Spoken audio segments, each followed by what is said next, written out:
عزیزان گرام وقار، آج کی ہماری یہ تقریب تاج الشریعہ بدر الطریقہ وارث علوم اعلیٰ حضرت فخر اظہر مرشد برحق حضرت علامہ اختر رضا خان اظہری ادام اللہ اقبارہ رحمۃ اللہ تعالی علیہ کی عرس کی تقریب ہے۔ یقیناً دنیا میں اللہ تبارک و تعالیٰ کچھ بندوں کو بھیجتا ہے جو اپنی مختصر سی عمر میں لوگوں کے سوچ و فکر اور ان کے طور طریقے کو بدل کر اللہ والا بنا دیتے ہیں۔ نبی اسی لیے آیا کرتے تھے کہ بھولے بھٹکے ہوئے لوگوں کو سیدھا راستہ دکھائیں۔ کفر و شرک جب بڑھ جاتا تو اللہ تعالیٰ کسی نبی کو بھیجتا، نبی دعوت دیتے اور لوگوں کو ایک خدا کی طرف بلاتے، اچھائیوں کی دعوت دیتے، اخلاق اور انہیں تہذیب سکھاتے۔ لیکن جب رسول کریم صلی اللہ تعالیٰ علیہ وسلم کی آمد ہوئی، میرے آقا کے بعد اب قیامت تک کوئی نبی نہیں آنا ہے، میرے آقا رحمت عالم صلی اللہ علیہ وسلم خاتم النبیین ہیں، حضور کی نبوت کے بعد اب کسی اور کی نبوت نہیں ہے، آنے والا کوئی نبی نہیں ہے۔ لیکن جو کام پچھلے انبیاء اکرام کیا کرتے تھے وہ کام اللہ تعالیٰ اس امت کے علماء کو دے دیا۔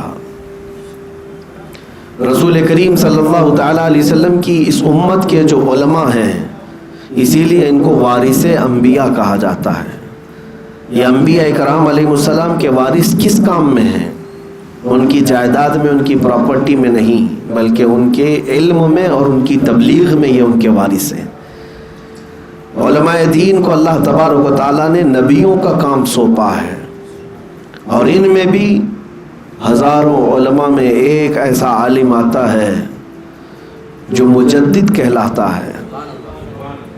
مجدد کا مطلب یہ ہوتا ہے کہ ہر 100 سال میں ایک ایسا عالم دین اللہ تعالیٰ پیدا فرماتا ہے جو امت پر اور دین پر آئے ہوئے گرد و غبار کو چھانٹ دیتا ہے اور دین کا صاف چہرہ امت کے سامنے پیش کرتا ہے۔ مجدد جیسے کہ امام اہل سنت فاضل بریلوی اعلیٰ حضرت امام احمد رضا خان رضی اللہ تعالیٰ عنہ، اپنی زندگی پاک میں انہوں نے اپنے قلم سے جہاد فرمایا اور اٹھنے والے ہر فتنے کا منہ توڑ جواب دیا۔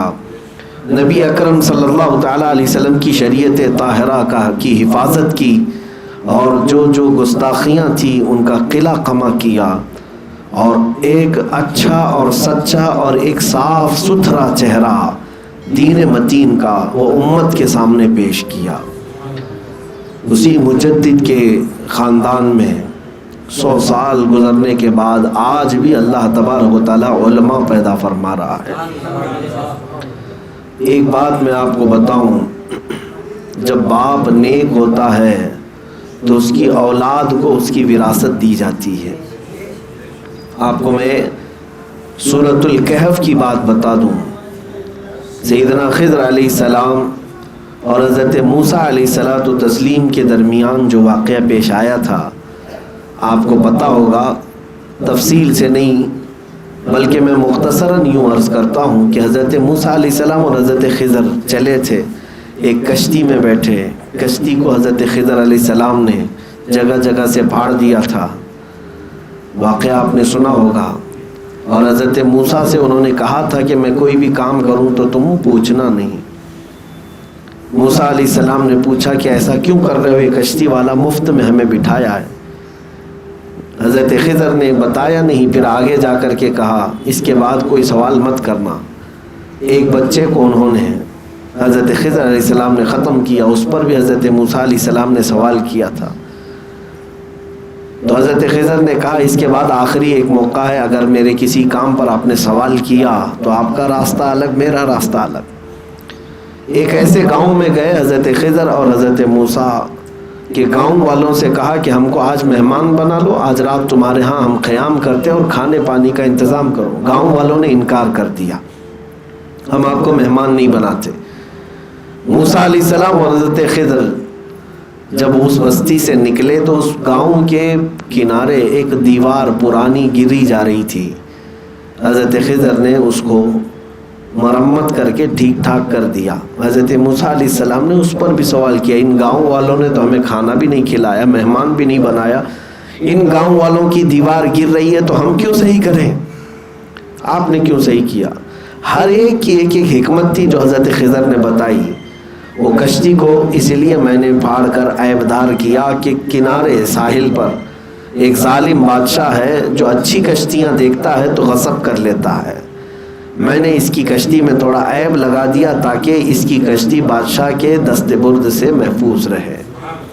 اس بچے کا معاملہ یہ تھا کہ اس کے ماں باپ مومن صالح تھے، لیکن یہ ڈاکو بن کر کے ان کے کفر کا ذریعہ بنتا۔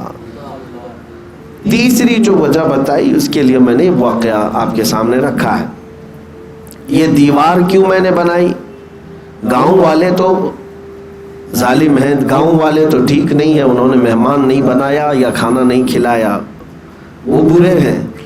لیکن یہ جو دیوار ہے تو یتیموں کی ہے۔ وَأَمَّا الْجِدَارُ فَكَانَ لِغُلَامَيْنِ يَتِيمَيْنِ فِي الْمَدِينَةِ، دو یتیم بچوں کی یہ دیوار ہے اور اس دیوار کے نیچے خزانہ چھپا ہے، ان بچوں کے باپ نے خزانہ رکھا تھا۔ یہ بچے جب جوان ہو جائیں گے تو اپنا خزانہ نکال لیں گے، لیکن اگر یہ دیوار گر جاتی، گاؤں والوں کو پتہ چلتا، خزانہ پورا ہڑپ لیتے، ان بچوں کا حق مارا جاتا۔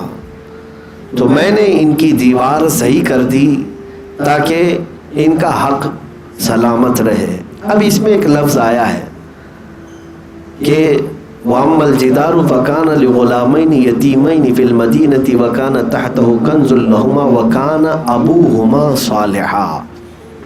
اللہ تعالیٰ نے قرآن میں فرمایا، حضرت خضر نے فرمایا ان دونوں بچوں کا باپ نیک آدمی تھا، ان بچوں کا باپ نیک آدمی تھا۔ اب تفسیر میں فرمایا گیا، تفسیر میں یہ فرمایا گیا ہے کہ یہ جو دو یتیم بچے ہیں ان کا باپ نہیں، بلکہ ان کی ساتویں پشت پر دادا نیک تھا۔